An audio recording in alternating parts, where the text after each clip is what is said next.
Hello అందరికీ. ఇప్పుడు కాబూలీ శనగలు తాలింపు పెట్టుకుంటాం కదండీ! అది నా స్టైల్‌లో చూపిస్తాను. ఇవి చాలా చాలా టేస్టీగా ఉంటాయి. కాబూలీ శనగలు తీసుకొని ఇలా రాత్రంతా నీళ్ళలో నానబెట్టుకోండి.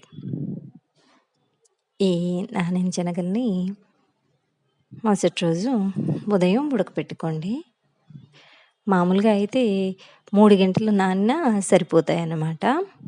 ఇలా ఉడకపెట్టుకునేటప్పుడు కొంచెమంత ఉప్పు వేసుకోండి.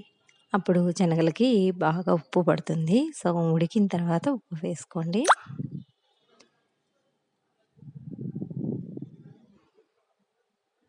ఇలా మనకి ఇత్తనం నలిపినప్పుడు ఉడికింది లేనిది అర్థమైపోతుందనమాట.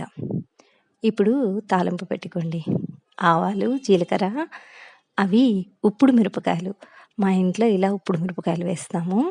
చాలా చాలా బాగుంటాయి. నెక్స్టు చిన్న వెల్లుల్లుంటాయి గదండీ! అవి గూడా వేస్తాము. ఇప్పుడు ప్రస్తుతానికి లేవు. ఉల్లిపాయలు, పచ్చిమిరపకాయలు, కొంచెమంత ఉప్పు. అంటే ఈ ఉల్లిపాయలకి వాటికి సరిపడంత కొంచెం ఉప్పు.